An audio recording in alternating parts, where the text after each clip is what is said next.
Ce centre, c'est une structure de l'université qui travaille avec l'Institut national de la propriété intellectuelle algérien. Donc c'est l'INAPI.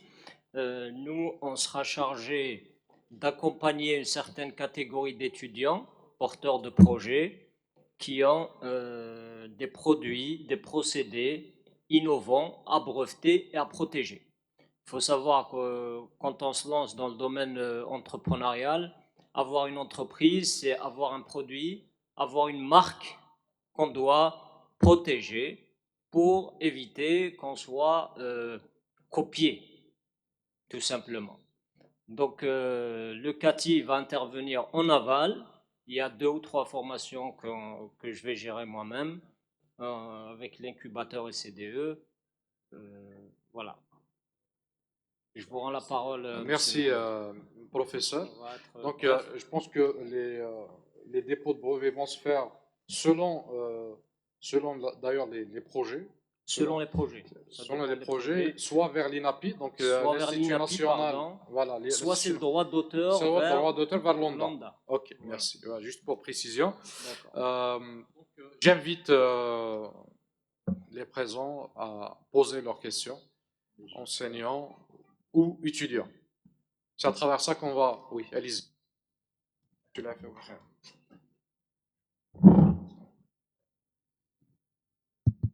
Salam alaikum, sabah al-khair alaikum, Azul Filaoun.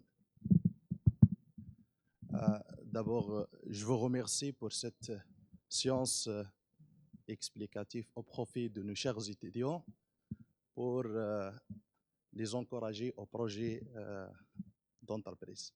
Donc, j'ai 2 questions. La première question, quelles sont les perspectives après la soutenance de projets start-up, c'est-à-dire comment les candidats s'inscrire dans le label ou bien avoir label de projet. Donc, question de labellisation de projets entreprises économiques, parce que déjà, j'ai encadré 2 projets, donc nous avons un problème de la suite. Après, comment bénéficier d'une label de nos projets.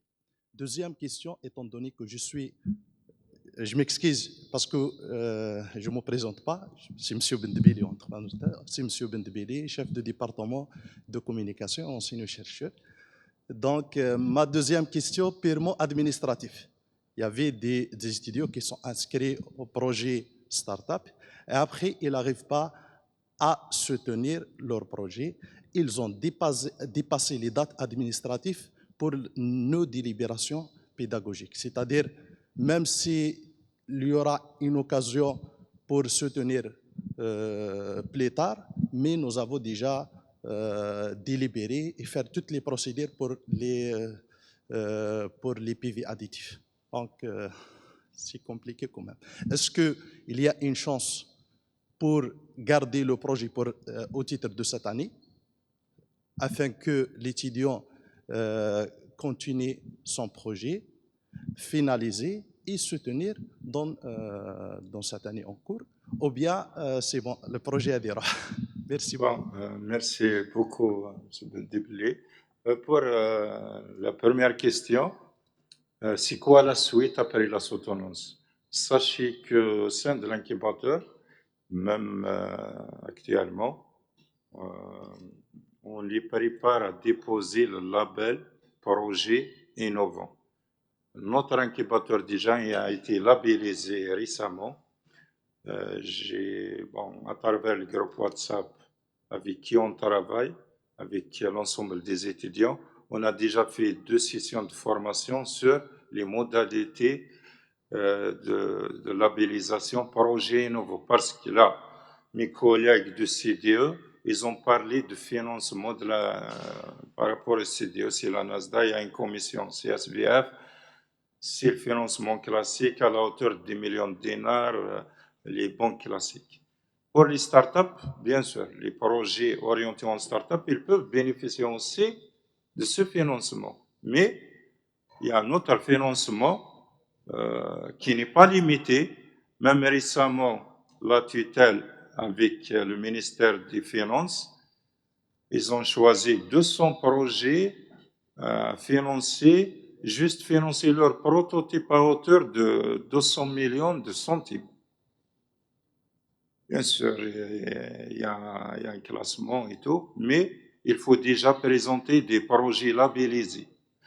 Nous, moi-même, je les accompagne pour le dépôt de label, la demande de label projet innovant à travers la plateforme startup.dz. Il y a des pièces. J'ai tout mis au service des étudiants. Il y a l'attestation de domiciliation. Bon, les encadrants ils vont bénéficier d'une attestation d'encadrement qu'ils peuvent utiliser pour les promotions de grade, pour les stages. On les fait pour tout le monde.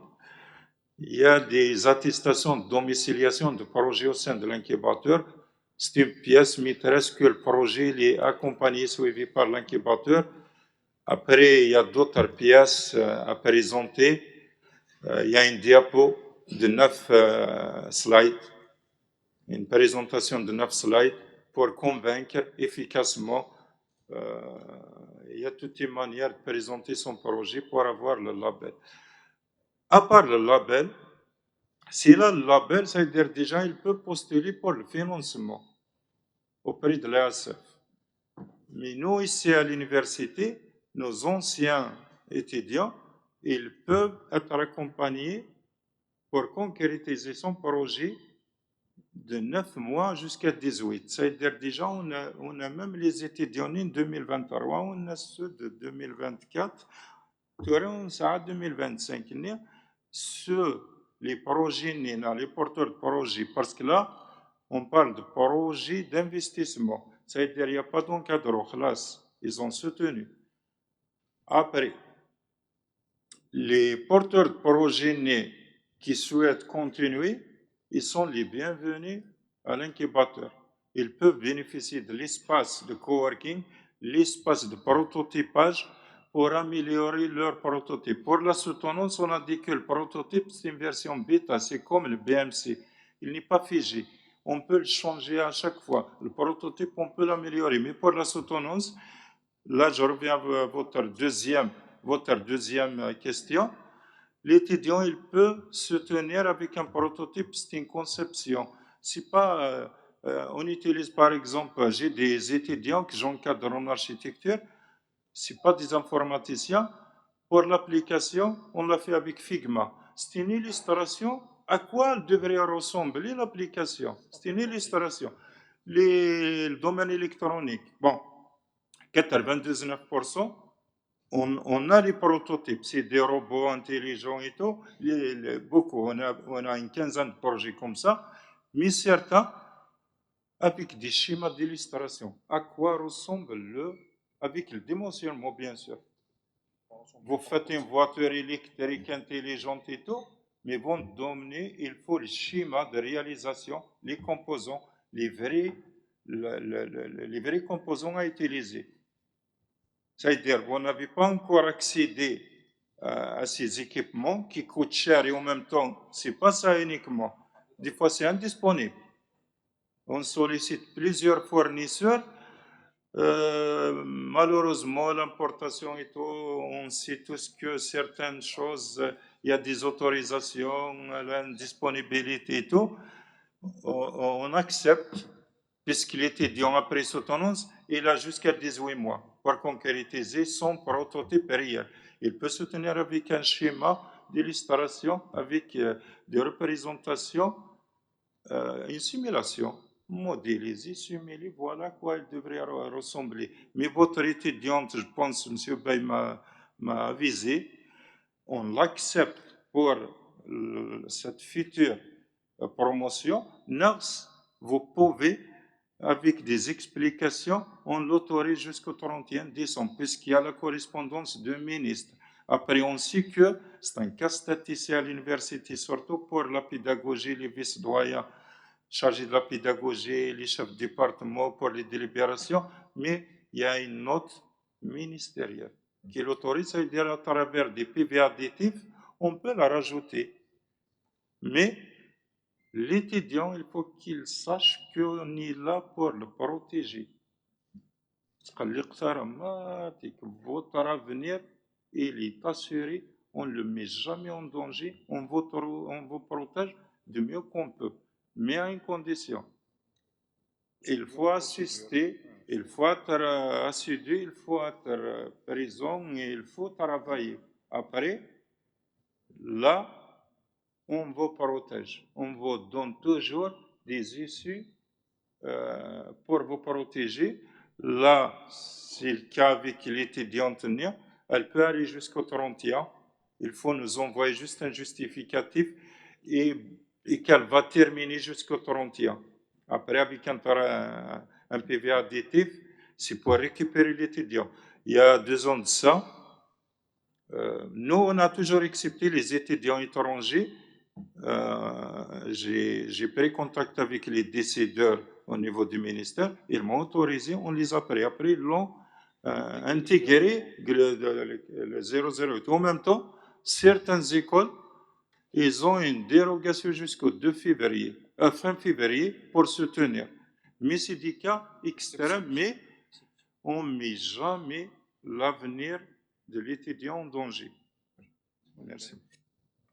J'aimerais rajouter un point. Oui, juste pour rajouter un point concernant la suite, en fait, la suite après la soutenance.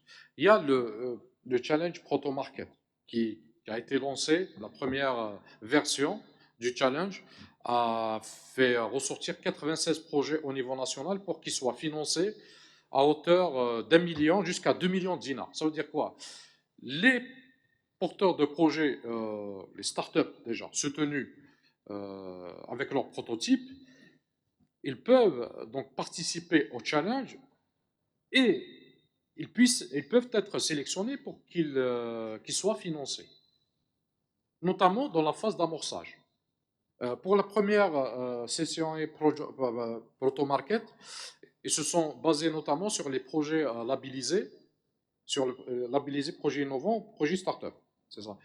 Pour les prochaines sessions donc, du challenge, je pense que tout le monde sera intégré. Donc, tous les porteurs de projets soutenus dans le cadre de 008 275 peuvent donc bénéficier et postuler et bénéficier de ce financement d'amorçage.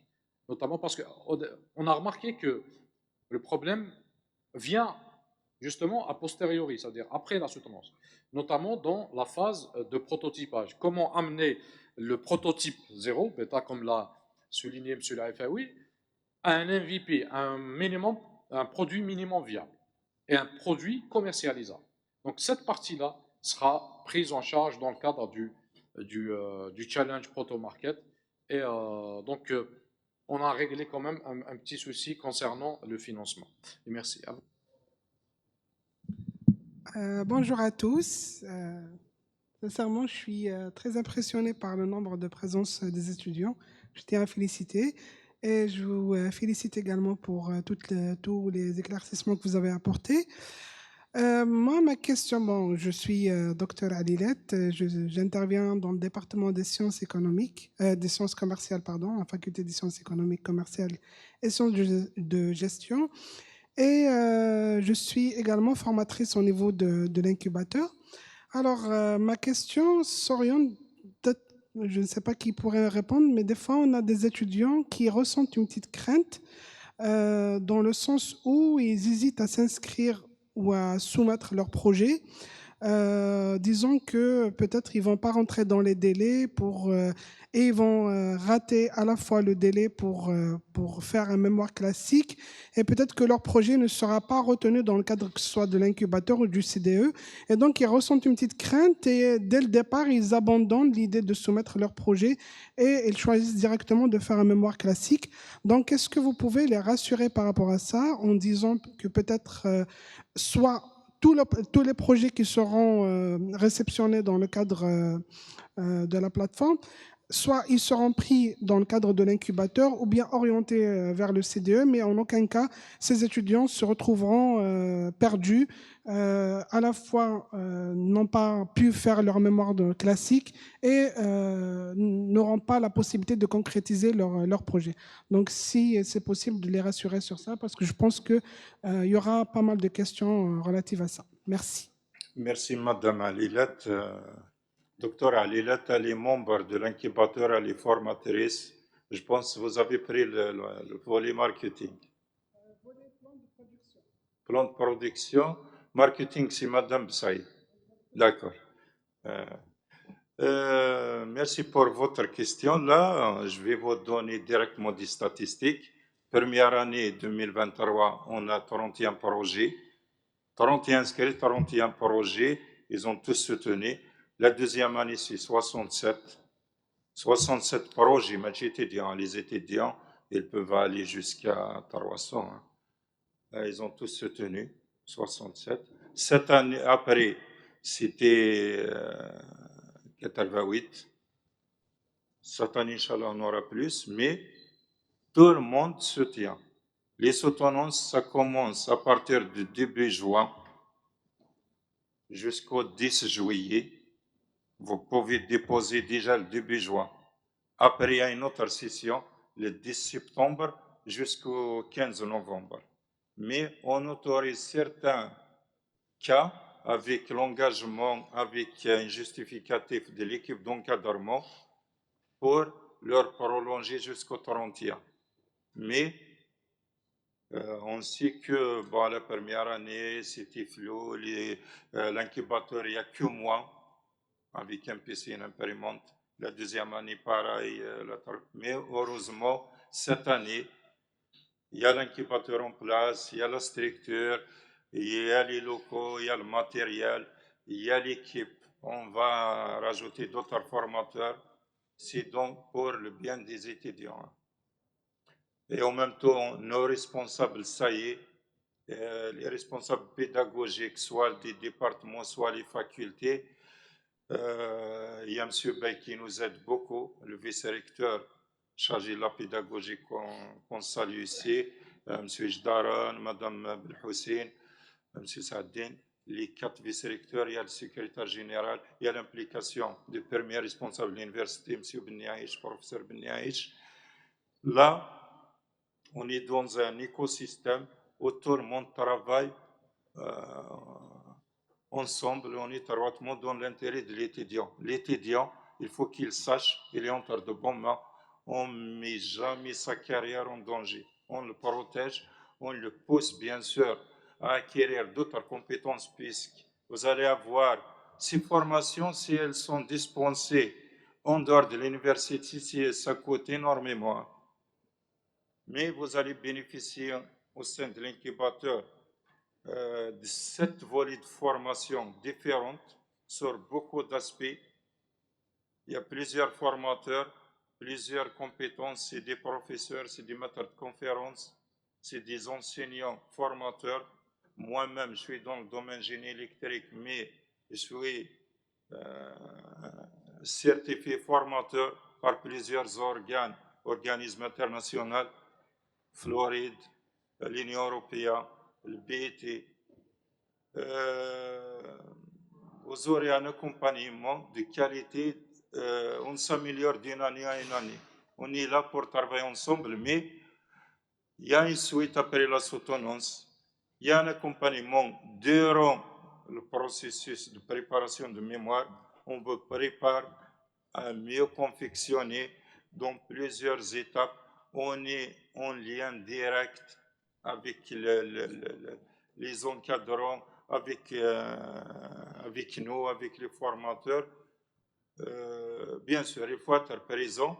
On a oublié de souligner que soit si vous êtes orienté CD ou incubateur, PME, start-up, il n'y a pas de différence. Vous allez bénéficier des formations de M. professeur Ben Slimane pour vous accompagner à déposer une demande de brevet. Le coût de la demande, c'est l'université qui la prend en charge.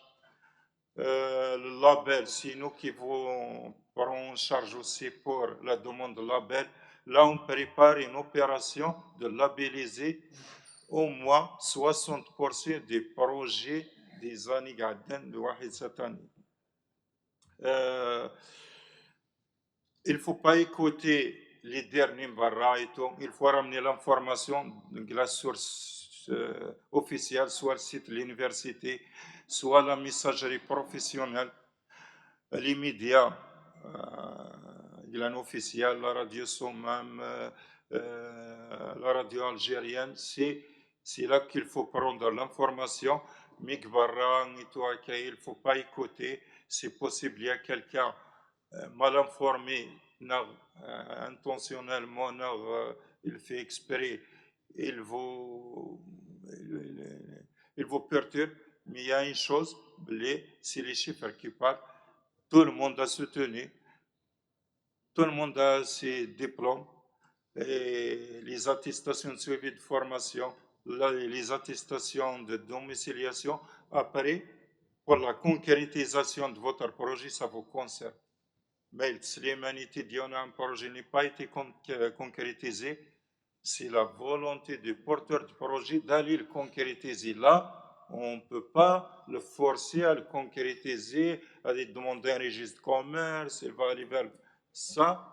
Nous, on l'accompagne pour préparer son investissement. Après, c'est deux incubateurs, 4 et les autres structures. On est tous là, avec les armes là. On est des collègues et amis, on travaille ensemble. Merci. Justement, pour parler de la concrétisation, je vais donner un exemple, peut-être, M. Laifaoui. M. Farrouj Ramzi, il a suivi la formation durant le mois d'août, vous imaginez, en 2024, je pense, au CDE, au sein du CDE, alors qu'il était en 3e année, hein, en L3, je pense. Ouais, il était en L3. Et on M1, on M1. Il a suivi la formation parce qu'il avait un projet. Il s'est inscrit sur le site c2.dz. Il est venu, il a fait la formation, il a finalisé son dossier à déposer au niveau de l'NSDA. Il a été validé, il est passé à la commission CSVF, il a été validé son projet. Donc, c'est bon pour le financement. Et actuellement, il prépare la soutenance dans le cadre du 1275 pour un autre projet start-up. C'est dire la volonté du garçon. Donc, tout le monde peut faire ça, au moins une partie. Soit il crée son entreprise en tant que, dans le cadre de l'incubateur en tant que start-up ou dans le cadre du CDE. Voilà, c'est tout ce que je peux dire par rapport à la volonté. Allez-y. Madame, vous voulez intervenir? Poser une question? Allez-y. Salam alaikum. Donc, je m'appelle Charles Famouné, je suis étudiant au sein de l'université Abdelrahman Mera, spécialité management, je suis en master 2. Donc, j'ai 2 questions. Donc, la première, quels sont les avantages? C'est bien. Quels sont les avantages de réaliser un projet de fin d'études start-up plutôt que d'attendre la fin des études pour lancer ce projet en collaboration avec NESDA? Et aussi, j'avais une deuxième question. Quel pourcentage de participation l'université détiendra-t-elle dans la start-up? Si vous permettez, Ouais. vous parlez d'un projet PME ou d'un projet start-up? Les deux. Les deux, ok. Les deux. Donc, quel est l'intérêt? Vous avez dit. Voilà. Quels seront les avantages? Quels sont les avantages? Si je peux reformuler ma question, Ouais. c'est que serait vraiment l'avantage de collaborer avec l'université au lieu de le faire tout seul. Très bien. Après les études. Ok. Concernant la question de jeune homme et la suivante, quels sont les avantages donc, offerts pour les porteurs de projets s'ils suivent leur formation, ils inscrivent leur projet au sein de l'université, que ce soit au sein de l'incubateur ou au sein du CDE. Alors, concernant les avantages, tout d'abord, vous bénéficiez d'un accompagnement personnalisé. Ça veut dire que les formations seront dispensées et vous allez développer des compétences intrinsèques à l'entrepreneur. Ça, c'est la première des choses. Deuxième des choses, si vous parlez donc des parts de l'entreprise, est-ce que les parts seront partagées entre l'université? C'est ça? Le projet est le vôtre. D'accord? Pour vous accompagner. On n'est pas des actionnaires dans votre entreprise. D'accord? Dans le cadre du CDE, si vous vous inscrivez au CDE, l'accompagnement se fera pour vous en tant qu'étudiant et se fait actuellement pour les diplômés. Même des diplômés de moins de 55 ans, ils sont chômeurs, ils viennent se former au sein du CDE, à condition qu'ils soient universitaires, parce qu'on est dans un CDE universitaire. L'un des CDE étant les NSFP ou les CRPA pour les hors universités. Donc, la formation est le plus normalement possible. Et vous allez créer votre propre entreprise. Quand je dis propre, c'est la vôtre. L'université n'a pas de participation dans votre entreprise. D'accord? Si vous avez d'autres questions, on est là. Ah, monsieur. Juste pour rajouter, c'est quoi l'intérêt, c'est quoi le bénéfice? Déjà, au lieu de se 6 mois de préparation de mémoire, vous allez le consacrer pour votre projet. En même temps, ces 2 diplômes avec des formations gratuites, vous pouvez le faire après. Mais à l'accompagnement dans les incubateurs privés, les accélérateurs, ça coûte minimum entre 15 000 dinars jusqu'à 50 000 dinars par mois. Pour être accompagné, les accélérateurs, leur demande de brevet. C'est l'université qui la prend en charge, c'est quelqu'un qui vous aide pour la demande, mais minimum 50 millions. En plus, عقليك jeune, motivé, processus d'études toujours, مازالت قروية كنا عددك فلاس mais dès que tu soutenir ما تفهم 3 mois. Au bout de 3 mois, 6 mois, 9 mois, dans une année, c'est vraiment difficile d'aller étudier, d'aller suivre quoi que ce soit, vraiment il faut être motivé. Mais là, vous êtes en fin de cycle, vous avez acquis un bagage à l'université, bagage pédagogique, et vous allez acquérir d'autres compétences avec des experts formateurs. Ce n'est pas des cours, c'est des formations. Il y a des intervenants de l'extérieur. Il y a même des cafés d'affaires, des dîners d'affaires. Vous allez être confronté directement avec des gens dans le domaine. Il y a des success stories. Les formations, c'est des apprentissages accélérés en même temps qui sortent de concepts des études dans des salles de TD, laboratoires, amphithéâtres et tout. Là, en tant que fin de cycle, vous allez bénéficier de tout ça au lieu de préparer que votre projet mémoire. Mais si vous êtes un groupe 1 à 6, minimum, un tiers, il devrait assister à ces formations. Parce que dans le domaine technologique, il y a des tests, il y a des stages. On ne peut pas demander à tout le monde d'assister aux formations. Vous échangez entre vous, parce que là, vous travaillez un travail complémentaire, vous envoyez 2 étudiants, un étudiant pour faire des tests, pour faire un stage. L'autre rédige, il suit la formation, vous partagez entre vous. Il faut assister. Après, pour le processus de discussion des soutenances, les gens, c'est un tiers des porteurs de projets assistent aux formations, soit CDE, soit incubateur, ça aime déjà 50% de la note. Voilà à peu près un résumé.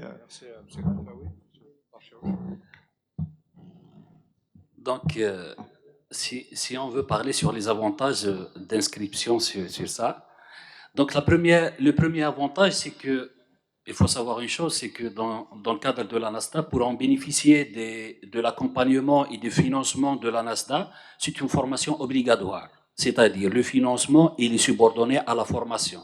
Si vous ne faites pas cette formation, il n'y aura pas de financement. D'accord? Ça, c'est le premier point. Le deuxième point, par rapport à la soutenance et thème fin d'études, c'est noté. Donc, on a un barème d'évaluation, on a ce qu'on appelle une fiche d'évaluation. S'il s'agit d'un projet de fin d'études, vous avez plus de points. Donc, vous avez plus de chances d'être validé par le CSVF. Donc, c'est des points en plus. Si vous avez, par exemple, un projet qui correspond à votre formation académique, vous avez plus de chances dans la grille d'évaluation pour évaluer votre projet. Donc, si vous avez un projet, par exemple, qui n'a rien à voir avec votre formation, donc vous avez moins de chances. Vous voyez? Exactement. Mais par rapport à la chance, vous avez plus de chances. Par rapport à l'avantage, les autres avantages, après le financement, pourquoi je passe par la NASDA et je ne vais pas financer mon projet avec mes propres moyens? C'est ça la question, non?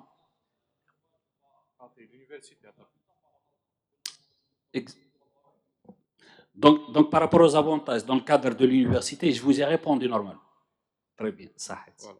Donc, j'irai plus loin. Oui, après, je vous passerai la parole, M. Zidril. J'irai plus loin. Il vous a dit sans la formation, sans l'attestation de formation, qui est une pièce maîtresse dans le dossier à déposer au niveau de l'ANSDA, vous n'aurez même pas accès justement au dépôt. J'irai plus loin. Pour la soutenance, si vous ne suivez pas la formation, vous ne pourrez pas soutenir. D'accord? Donc, la formation est obligatoire. OK? Et ça vous donne, de prime abord, 50% des points. Ça veut dire que ça a déjà 10 sur 20. Le restant de la note va être évalué selon la qualité de votre projet par les membres du jury. C'est pareil pour l'incubateur, c'est pareil pour le CATI également. OK? C'est à joindre en annexe. Une copie de l'attestation de formation à joindre en annexe.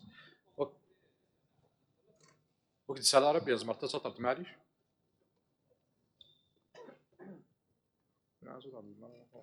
Là qu'on va parler de la formation. C'est la formation que NESDA va nous faire, même en cadre de collaboration avec l'université. C'est de cette formation que Non, là, c'est la même. C'est la même formation. C'est la même. C'est la formation du CDE. Les intervenants de la NESDA interviennent, prennent en charge un axe, d'accord, Exact. au sein du CDE. Donc, c'est la même formation. Très bien. Je vais vous expliquer juste, peut-être ça porte en confusion.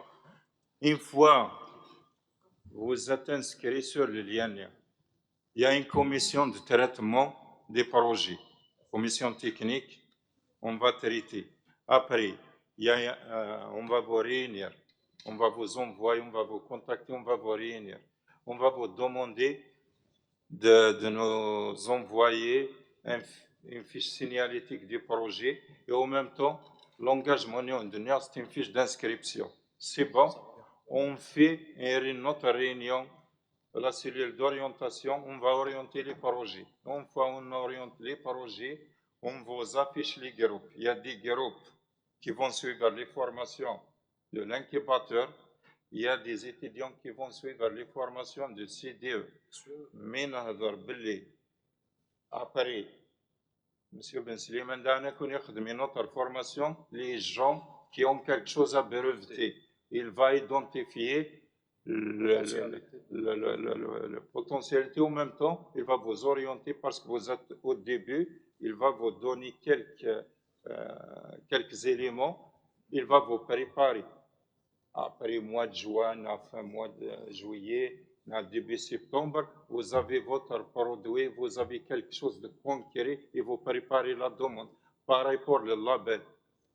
Une fois que ça aime quelque chose à protéger, à labelliser, on est toujours là. On est dans le processus pour l'année 2024-25.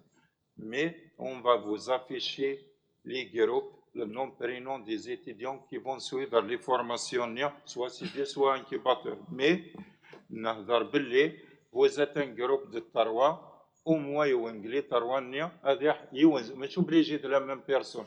Il assiste aux formations. Et il doit assister parce que là, on l'accompagne comment rédiger la deuxième partie, un ex technico-commercial. Après, les gens qui n'assistent pas, mais on vérifie qu'on ait la liste des présents. On ne va pas vous autoriser à soutenir. On va vous demander, parce que ça s'est arrivé, des gens qui ne soient ni celle de l'incubateur, ni celle de CDE en même temps. On leur affiche qu'ils sont affiliés au CDE et ils décident de ne pas s'inscrire au CDE, parce qu'il faut s'inscrire pour suivre les formations. Le site national CDE est notre terme. On leur explique, on fait des visioconférences avec les étudiants, on leur montre, on les accompagne pas par pas. On ne peut pas, parce qu'il y a beaucoup de choses. Imaginez, c'est un travail d'accompagnement, ça coûte énormément d'argent pour les porteurs de projets. D'ailleurs, gratuitement, c'est l'université, vous êtes étudiant. Mais une fois l'étudiant, il faut qu'il devienne diplômé. C'est autre chose.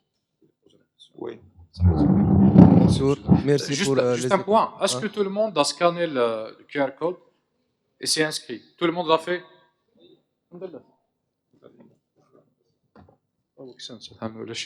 Donc, si quelqu'un ne l'a pas fait, s'il vous plaît, faites-le. Ouais. Sinon, on va le réafficher après. Le QR code n'est pour. Ok. On va demander à la régie de le faire. Allez-y. Après, je passe la parole à M. Ok. Je voulais juste continuer sur le point de Mounir, l'étudiant, sur ceux qui ont fait déjà la formation CDE, entrepreneuriat. Est-ce que obligé de la refaire si on inscrit et on est accepté sur Startup?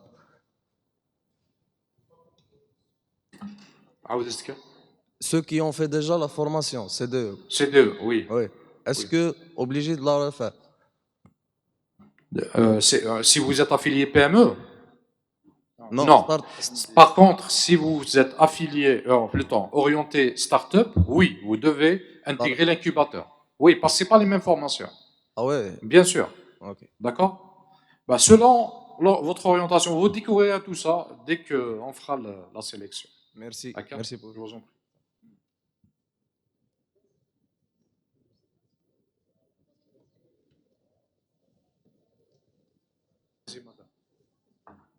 Je peux poser une question? Oui, oui. Alors bonjour à tous, c'est Dr Dalil Ahmedi, je suis responsable de la filière des sciences de l'information et de la communication. Je vous remercie pour le travail que vous faites et à chaque fois que j'assiste, j'apprends quelque chose de nouveau. Donc pour aujourd'hui, j'ai une petite question, j'essaie de me mettre un peu dans la peau de l'étudiant.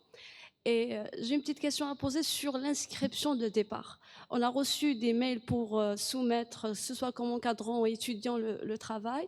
La question que je me pose dès le départ, qu'est-ce que l'étudiant est censé de présenter à l'inscription? Ça veut dire sur le mail. Parce que tout à l'heure, M. Laifaoui, vous avez parlé sur les points d'exigence, vous avez cité la clarté de l'idée, l'innovation, mais vous avez aussi développé cette question d'un aspect économique correct et le prototype de départ. Ça veut dire, est-ce que l'étudiant déjà, avant le 31 décembre, doit avoir ces éléments économiques et brouillons de prototype ou juste l'intitulé de projet suffit pour soumettre son projet? Merci. Merci, madame, pour cette question. Sur le lien, il y a le nom, prénom, les coordonnées, soit adresse mail, numéro de téléphone, les encadrants pareil, l'affiliation, l'intitulé, et choisir ce que c'est étudiant en L3 ou en M2, c'est tout. Mais après, on va réunir, appeler les étudiants avec les encadrants pour une séance de travail ensemble, prise de contact. On leur demande la fiche d'inscription qui va être signée par les étudiants, les encadrants, les départements impliqués. Ça, c'est la première. Et nous envoyer, on va leur donner deux fichiers. Un fichier à imprimer et à signer cacheté, à remettre à la direction, au secrétariat de l'incubateur. La deuxième, c'est un autre fichier Excel qu'il faut nous renvoyer là, sur le fichier Excel, un résumé des projets. Qu'est-ce qu'il a en plus? Ils doivent nous parler du projet lui-même, c'est quoi, il consiste en quoi, qu'est-ce qu'ils vont faire, c'est quoi le prototype, et le caractère innovant, c'est juste deux paragraphes. C'est juste un résumé des projets. Là, pour la commission d'orientation, on devrait savoir est-ce qu'on va l'orienter en PME ou en start-up. Est-ce que déjà on va l'identifier déjà, est-ce qu'il a une potentialité d'avoir un label, il a une potentialité d'être breveté. C'est-à-dire, qu'est-ce qu'il y a de plus après? Il y a un résumé des projets, et il faut parler de prototypes, qu'est-ce qu'on les étudiants, les porteurs de projets vont vendre, et en même temps les caractères d'innovation. C'est tout. C'est 2 paragraphes max. Juste l'intitulé, les coordonnées. Une minute. Donc, je vous donnerai la parole après pour poser. Allez-y, vous pouvez vous mettre ici. Donc, pour le résumé, il faut surtout faire valoir la valeur ajoutée que vous apportez, d'accord? Et surtout les aspects innovants que vous développerez dans votre projet, pour qu'on puisse enfin mesurer donc l'innovation, le caractère innovant du projet, qu'il soit orienté vers start-up ou PME. Avant, vous pouvez poser la question, Ouais. mais je passerai la parole dès que vous poserez la question à M. Zidlakhil parce qu'il attend depuis tout à l'heure.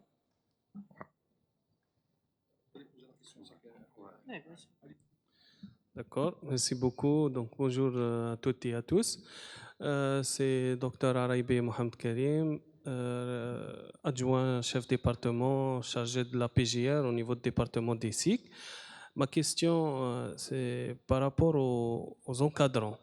J'ai lu tout à l'heure que les 2 encadrants, il faut que les 2 encadrants soient des spécialités différentes. Je ne sais pas, je veux un petit éclaircissement par rapport à ça. Voilà, merci.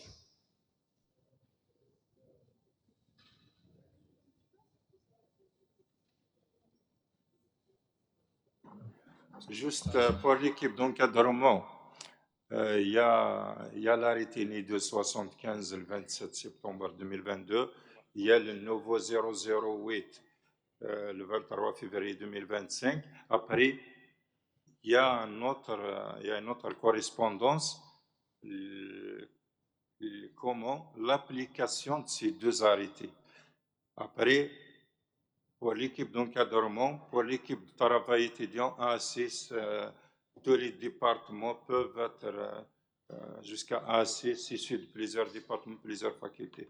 L'équipe d'encadrement, il peut avoir un seul encadrant, un seul. Il peut avoir un encadrant et un co-encadrant, 2 encadrants et un co-encadrant.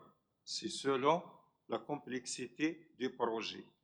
S'il y a nécessité d'intégrer, de mettre 2 encadrants principaux, on le met parce que c'est des projets d'investissement, des fois c'est pluridisciplinaire.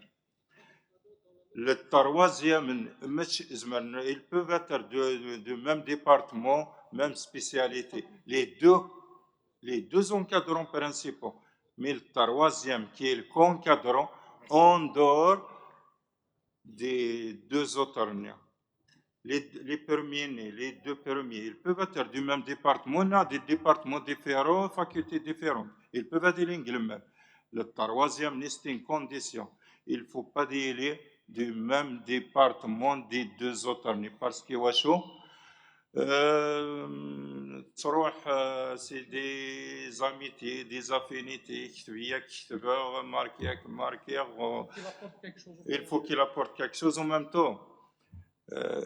Il y a une note explicative de Kérini, mais on ne les a pas inventés, ça. Nous, on cherche toujours l'aspect juridique, application avec la réglementation. Des fois, on contacte directement les coordinateurs national et régional, le centre. Des fois, on تكتب direct soit la DGRSDT, on تكتب les gens qui l'ont vérifié. On a toujours accepté les étrangers, les étudiants étrangers, même les diplômes en langue française ou anglaise, mais asmin ça à l'accord. Les encadrants, la minzara, qu'est-ce qui se cache derrière, parce qu'il y a l'application, il y a un arrêté, il y a toujours un décret exécutif. Merci. On va essayer de mettre un lien pour tout, oui, pour tous les arrêtés, les notes, les correspondances relatives à l'arrêté de 75-008 pour que vous puissiez avoir accès. D'accord? On va vous le partager par mail. Monsieur Zidlkhil, il y a Monsieur Zidlkhil qui veut prendre la parole. Vous posez la question. Merci, M. Mahmoud. En fait, moi, je voulais rebondir sur ce qui a été dit par mademoiselle Alila tout à l'heure.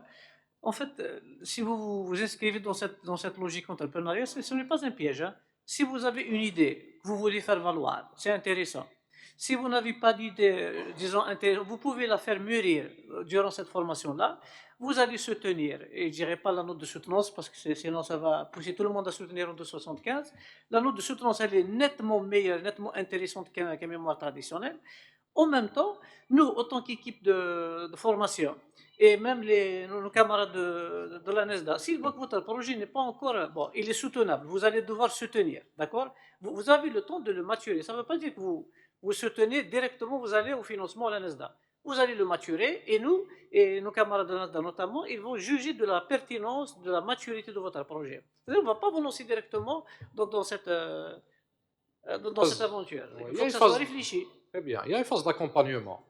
On le fait à la fois au niveau du CDE à Tergouzmour, de nos locaux, mais aussi nos camarades de la NASDA qui sont en charge au niveau de la NASDA, que ce soit les entités, que ce soit la DG, direction, au niveau de l'IDIMCO. Allez. On va prendre, après votre camarade, une dernière question. On va essayer de clôturer parce qu'on a des engagements également. Mademoiselle, c'est la dernière. OK. Bonjour. Donc, tout d'abord, bonjour à toutes et à tous. Je vous remercie pour cet événement.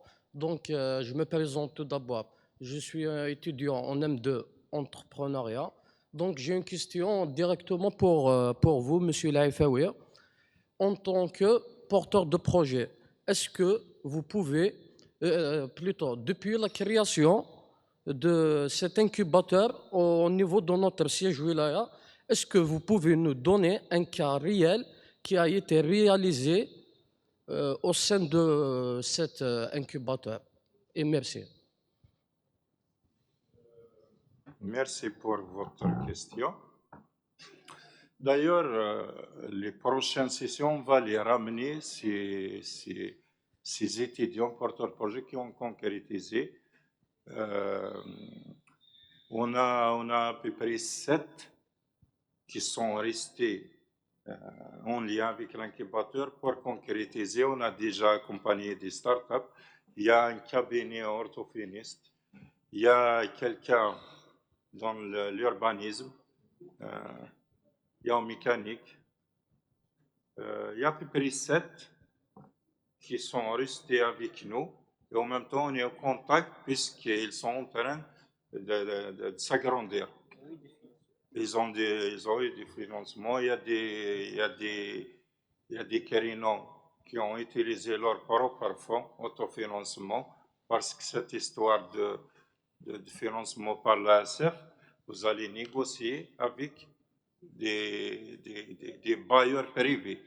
Ils peuvent vous financer. Il va être associé avec vous à hauteur de 40-50% pendant 4 ans, 5 ans, 6 ans. Et c'est logique. Vous avez l'idée, vous avez votre prototype. L'autre, il a le fond. Vous allez vous entendre entre vous. Mais il y a des cas d'autofinancement. Ils sont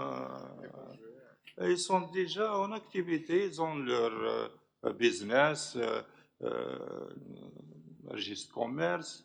Et ils sont en activité. Il y a, la majorité ici à Bidjaya, ils abandonnent parce que toujours, vous connaissez le concept, le contexte ici en Kabylie, c'est les démarches à l'étranger. On n'a aucune main, on n'a aucun pouvoir sur ça, c'est un phénomène national. Mais il y a des cas réels qui sont en train de concrétiser leur projet. Il y a d'autres, ils cherchent le financement parce que lorsqu'on a une idée, on a 2 porteuses de projets, un centrique formidable, 15 milliards de centimes. Pour réunir, le financement classique, il y aura 10 milliards, 10 millions de dinars. c'est 150 millions de dinars. Il faut trouver quelqu'un qui va les financer. Mais elles n'ont pas lâché. Il y a des gens sans les brevets. Mais ça dépend d'un porteur à un autre, ça dépend de la volonté de la personne. Einstein, vous allez le découvrir dans les formations, il y a les leaderships, il y a des gens موجن pour les affaires, il y a d'autres موجن pour un travail fixe. سيدين كينو فعلا خدمة السيني مليان سالاريي وحوايج غير هذه غالية. Einstein, c'est des caractères. Il y a très de caractères.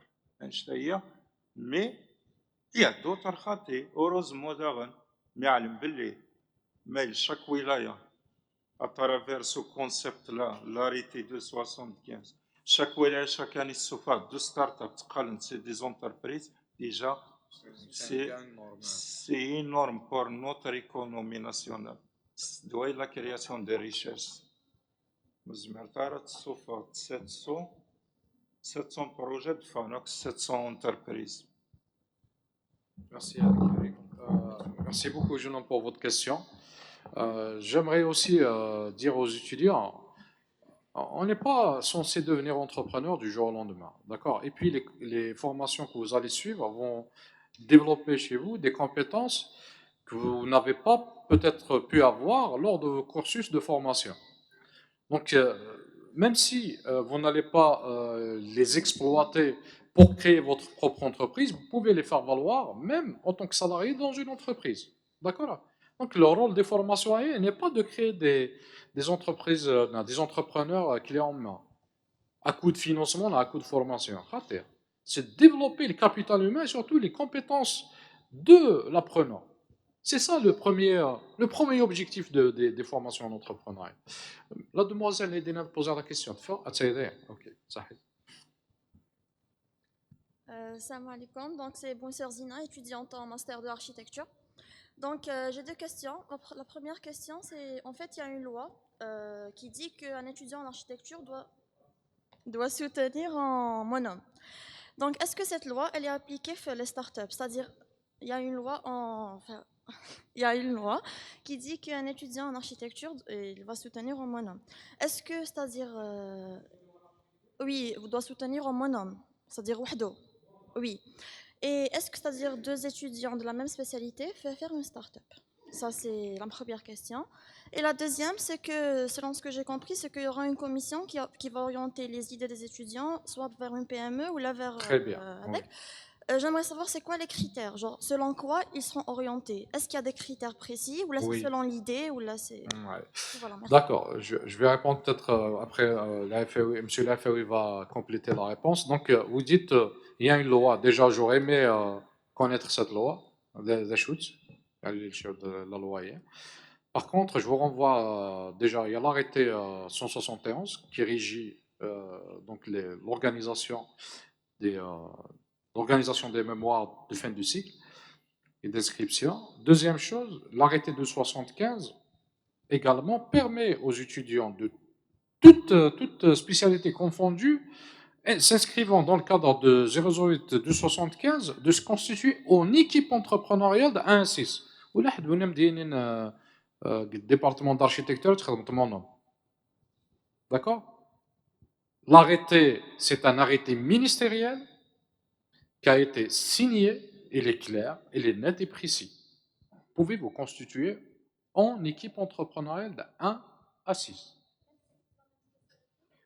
Même si c'est la même spécialité. De préférence, que vous soyez, vous soyez une équipe pluridisciplinaire. Pourquoi? Parce que votre mémoire ne va pas tourner uniquement autour des aspects académiques de votre spécialité. C'est un projet où il y a, certes, un aspect scientifique relatif à votre spécialité, mais aussi une annexe où vous devez engager des personnes avec des compétences économiques, de gestion et financières. D'accord? Donc, de préférence, des équipes pluridisciplinaires. Maintenant, le fait que vous choisissiez, que vous soyez tous de la même spécialité, ce n'est pas également interdit. mais ça pourrait être contraignant par rapport à l'avancement de votre projet. Nous, on vous conseille d'être dans une équipe pluridisciplinaire. La deuxième question que vous avez posée concerne les critères de sélection. Ça, c'est du rôle de la commission d'orientation. Il travaille, bon, la commission est constituée des membres, des responsables, mais aussi des responsables de structures de formation, d'accord. Et également, il y a nos partenaires socio-économiques. Donc, c'est des personnes bien formées et ils ont une grille d'évaluation avec des critères bien précis. Pour cela, ne vous inquiétez pas. Toute personne orientée PME ou start-up seront faits selon des critères bien précis. Deuxième élément que je vais vous donner, et surtout que j'aimerais que les gens se mettent en tête, surtout les étudiants, il n'y a pas de différence. Le but dans l'entrepreneuriat, ce n'est pas d'avoir un slogan, ce n'est pas des slogans. C'est comment arriver à monétiser, à commercialiser votre produit, à faire une levée de fonds le plus vite possible. Il faut penser, vous mettre dans une posture d'entrepreneur, de prime abord. D'accord. ماشي les slogans qui start-up ou PME, donc start-up اخر PME خاطي ديريت on n'est pas ماشي les slogans. D'accord. Et comment arriver à concrétiser votre projet? De la PME start-up n'est autre chose, une micro-entreprise. Du moment que vous arrivez à votre objectif, à votre but, qui est celui de lever des fonds et de lancer votre projet, c'est ça qui importe. Ok. Je vais passer la parole à M. Juste pour le premier point, c'était une note par rapport aux architectes, mais qui concerne beaucoup plus les thématiques projets classiques. Les projets classiques, à peu près, c'est comme les médecins et tout. C'est-à-dire, c'est travailler, chaque étudiant travaille en monome pour développer son projet. Mais là, le cadre 008, qui complète l'arrêté 275, vous pouvez aller jusqu'à 6, plusieurs départements dans le même département, plusieurs spécialités dans la même spécialité. Mais après, on va aussi expliquer aux responsables des différents départements. Normalement, ils sont au courant, mais des fois, l'affichage, les dates limites, comment ça devrait se dérouler, ça concerne les projets classiques. Il faut prendre l'information directement de l'incubateur et des CDE éducatifs, puisqu'on travaille ensemble. Là, s'il y a une information importante, un délai important, parce que nous, on travaille directement avec le vice-rectorat chargé de la pédagogie. Ce n'est pas géré par rapport aux thèmes classiques. C'est les thèmes qui s'insèrent dans l'arrêté ministériel, c'est clair et net. Après, on va faire aussi d'autres sessions de sensibilisation pour les responsables pédagogiques. Mais ne vous inquiétez pas. Merci.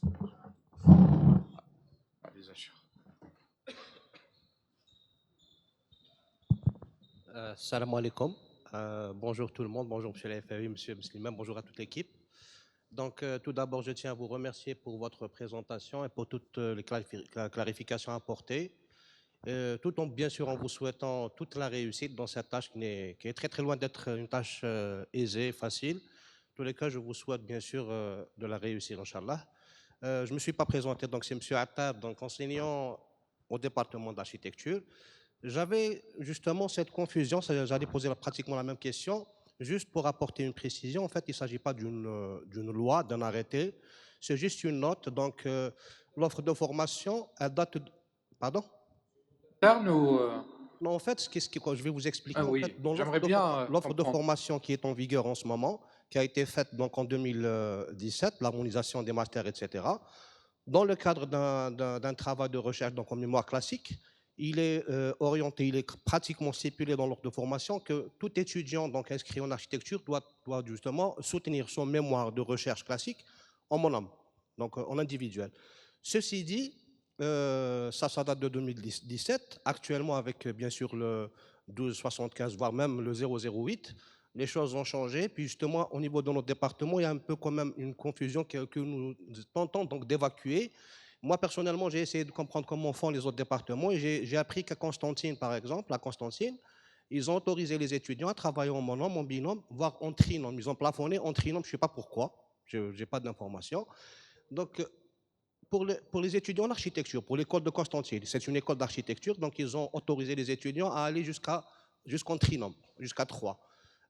Voilà, ça c'est une chose, donc c'est juste pour préciser, donc vous avez apporté les réponses. Moi je pense aussi que le texte est clair, on peut aller jusqu'à 6, etc. D'autant plus que je pense que la nouvelle loi abroge pratiquement celle de 2017. Voilà, ça c'est une chose. Deuxième chose aussi, c'est une question un peu technique concernant l'équipe des encadrants. Est-ce que, par exemple, dans un certain nombre de cas où des fois, pas par des liens de sang, on va dire, etc., est-ce que le fait de constituer une équipe dans laquelle se trouvent, par exemple, deux frères ou là, un couple, un conjoint, etc., ne constitue pas donc un conflit d'intérêts? Voilà, donc c'est un peu la question que j'ai et je vous remercie d'avance. Merci. Ouais. Donc, par rapport à votre question, non, ça ne constitue pas un conflit d'intérêts du moment qu'on est tous enseignants ici. Donc, on a notre casquette. Hein. Oui, bah, l'éthique, c'est clair. Mais on peut encadrer avec. Ah bon? Bah, je sais pas, je sais pas. Pour le doctorat, pour. Je- Moi-même, j'avais le fils de mon frère. Quel- Je ne pouvais pas l'encadrer. Ah. Parce qu'il y a l'éthique aussi, la déontologie et l'éthique, mais il n'y a pas un texte clair pour ça. Mais bon, il y a des départements où on évite ça. C'est-à-dire, il y a des conflits d'intérêts et tout. Mais il n'y a pas une note, il n'y a pas de texte clair. Nous, on ne tient pas compte. La seule condition que M. Lafaoui a précisé tout à l'heure, c'est s'il y a un troisième, il faut qu'il soit impérativement en dehors du département. Oui. Ça, c'est clair. Pour autre chose, il n'y a pas de note claire. Du moment que les deux encadrants travaillent ensemble et apportent leur soutien, donc qu'il soit académique ou sur la partie pratique, technico-économique, au profit des porteurs de projets, à mon avis. Après, je pense que M. Lafaoui l'a dit, et merci à le professeur Slimane de l'avoir précisé également, l'avoir rappelé. Il faut voir par rapport à l'éthique avec les responsables. Est-ce qu'ils l'autorisent ou pas? Pour le doctorat, c'est. Pour le doctorat, ça ne peut pas. Mais pour les masters, je ne sais pas. Il faut voir avec les responsables. Sahid. On va vous renseigner. Sinon, architecturellement, on va vous renseigner sur ça. On va contacter les responsables de la Commission nationale. On va voir à notre niveau. Et c'est les responsables de notre université. Est-ce qu'il n'y a pas de conflit d'intérêts lorsque deux issus de la même famille n'approchent soit pour encadrer? On va voir. Ouais. Alors, s'il n'y a pas d'autres questions. Ah, vous êtes resté en dernier pour. Ah, ok. Pour ne. Enfin, pour ne. Non, vrai pour le Merci. Allez-y. Alors, merci pour la qualité d'information présentée aujourd'hui. Donc, c'était vraiment bénéfique. Alors, j'ai deux questions principaux. Donc, pour la première, est-ce que c'est possible d'avoir un espace d'échange avant la soumission de mon inscription? Par exemple, j'ai déjà choisi un encadrant, mais j'aurais besoin d'un deuxième encadrant en dehors de ma spécialité. Par exemple, les prodiges de Terga, tout ce qui est chimiste, etc. J'ai pas de contact avec eux. Vous êtes quelle spécialité? Management, M2. Management, ok. Voilà. Donc, j'ai pas de contact avec eux. Quand j'ai posé la question à mes profs, ils m'ont dit que je devrais chercher des étudiants dans la spécialité que j'aurais besoin. Donc, c'est un peu difficile parce que vous êtes entrepreneur. Je vous ai dit, mettez-vous dans la posture d'un entrepreneur. Il faut aller chercher l'information, il faut aller chercher, je créer cherche des rapports l'opportunité. si c'est possible pour gagner du temps, etc. Oui. En termes entrepreneurs. Ouais. Ma deuxième question, c'est le financement du prototype. Est-ce que ça va être appliqué après la soutenance ou bien avant? Après. Donc c'est ça, c'est juste pour l'espace d'échange. Est-ce qu'il y a un représentant d'incubateur, l'administration par exemple? si Zama, Après que on va poser nos Je laisserai questions. M. Lafaoui vous répondre à cette question. Voilà, Relève merci. de sa structure. Voilà. Merci, mademoiselle, pour cette question. Déjà, pour chercher l'équipe et tout, soyez rassurés. On va organiser, célébrer la Semaine mondiale de l'entrepreneuriat. On va inviter les étudiants qui s'inscrivent dans ce cadre à participer. Il y a des masterclass, on va vous mélanger et tout. Vous pouvez trouver des profils que vous cherchez. Nous, on va mettre le réseautage, soit avec les étudiants, avec les enseignants, soit avec les responsables, avec les entreprises et tout. C'est le réseautage. Mais ça ne vous empêche pas d'aller chercher vous-même. Vous pouvez chercher après aussi, vous pouvez poster un post sur LinkedIn, vous cherchez, vous êtes en train de travailler sur un projet, vous cherchez tel profil, veuillez me contacter. D'ailleurs, c'est une expérience pour vous. La deuxième, pour le challenge lancé dernièrement par la tutelle, le Porto Market, pour financer les prototypes, c'est après la soutenance, cette année, c'est avec l'obtention du label projet innovant. Sinon, au niveau de l'incubateur, on a des espaces, on a des imprimantes 3D, des imprimantes, on a des traceurs, des imprimantes A3, A4, on a des PC, on a des scanners 3D, on a des composants électroniques, on a des Arduino, on a beaucoup de matériel. On acquiert d'une année en année, d'ici un mois, il y aura d'autres équipements qui vont arriver. On est en train d'installer le Fab Lab à l'université, mais dans la mesure du possible. Mais on finance personne. Il peut utiliser nos espaces, nos équipements disponibles. Là, vous avez accès pour les utiliser. Mais vous nous faites, parce que la majorité vient avec toute une fiche technique, voilà, vous me donnez un chèque, nous, on ne gère pas de l'argent. On achète des équipements, des consommables électroniques, informatiques, mécaniques, au profit des étudiants. C'est tout ce qu'on peut.